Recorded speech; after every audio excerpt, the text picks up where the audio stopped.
Le temple de Janus se trouve dans la ville d'Autun. Il aurait été construit durant le 1er siècle après Jésus-Christ, durant la période de romanisation de la Gaule. À l'époque, la ville d'Autun se faisait appeler Augustodonum et elle a été la capitale du peuple des Éduins. Ce temple se situait cependant à l'extérieur de la ville. Aujourd'hui, il ne reste de ce temple que 2 murs en angle droit d'une hauteur de 23 mètres, avec pour les 2 autres côtés l'amorce des murs, ce qui en fait un vestige imposant dans le paysage. Il a une base carrée de 16 mètres de long avec des murs épais de 2 mètres. Ce type d'architecture renvoie plutôt au temple de type Phanum, avec un plan centré, une possible entrée à l'est et entouré d'une galerie couverte. On retrouve d'ailleurs ce temple en dehors des remparts, alors que ceux romains étaient dedans. Ce temple est appelé temple de Janus, pourtant aucune trace archéologique ne permet de le relier à ce dieu. On a attribué le dieu Janus à ce temple à cause du nom du quartier dans lequel il a été trouvé, la Genetoy. Nous verrons dans cette vidéo les différentes campagnes de fouilles réalisées sur ce site et leur apport dans la compréhension de ce bâtiment.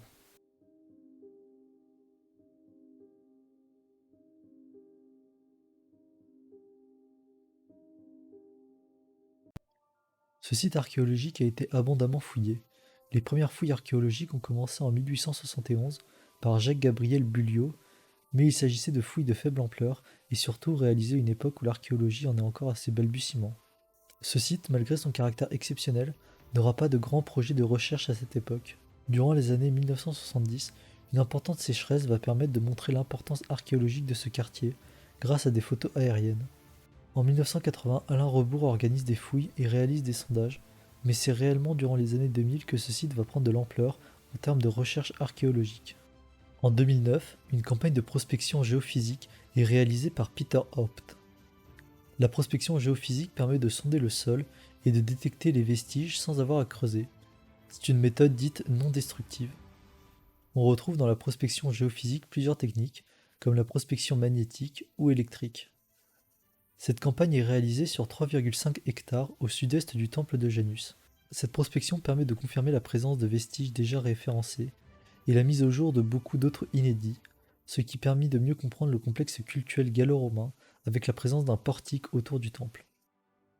La dernière campagne de fouilles concernant le temple de Janus est celle de 2013 à 2018 et a été réalisée par Martine Joly et Philippe Barral.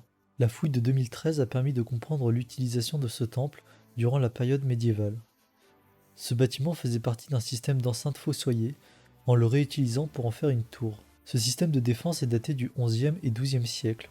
Cette réutilisation a permis au bâtiment de ne pas être pillé et d'être réutilisé, ce qui explique le bon état de conservation aujourd'hui.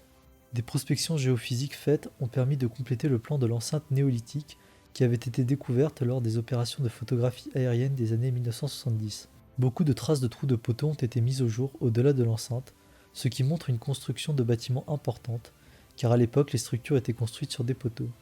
Les fouilles ont permis de mettre au jour un important mobilier dans l'aire du temple, qui serait daté de la fin de la période de l'Athènes, avant la conquête romaine. Le mobilier serait à usage cultuel, on a retrouvé des pots, des écuelles, mais aussi des fibules et des monnaies. Un niveau d'aménagement du sol a été mis au jour, en contact avec des pièces datant de la période augustéenne, donc avant la construction du temple. Ainsi, l'étude faite grâce à ces fouilles a permis de mettre en lumière une occupation reliant l'âge du fer à la période romaine, mais elle constatait aussi le manque de données pour bien comprendre cette période. Ce sont les fouilles de 2018 qui vont permettre de mieux comprendre cette occupation. Elles prennent place dans la cella du temple et ont permis de mettre au jour les restes de 2 temples successifs, en terre et en bois, qui sont datés comme antérieurs à la période augustéenne et qui ont tous les deux pris feu. Cette campagne de 2018 est, à ce jour, la dernière campagne menée sur le site du temple de Janus, qui au fil du temps a permis de mieux cerner l'évolution urbaine de cette partie de la ville. Pour conclure, on a pu voir une véritable évolution pour la compréhension du temple de Janus et de son quartier alentour, grâce aux nombreuses fouilles archéologiques réalisées depuis le XIXe siècle. Ce sont surtout les fouilles des années 2000 et 2010 qui ont permis de mieux mettre en lumière l'occupation du site dans le temps et l'évolution de ce bâtiment à travers les siècles. Mais ce n'est pas encore fini, il reste encore beaucoup de questions en suspens, dont l'une principale: à qui était dédié ce temple ?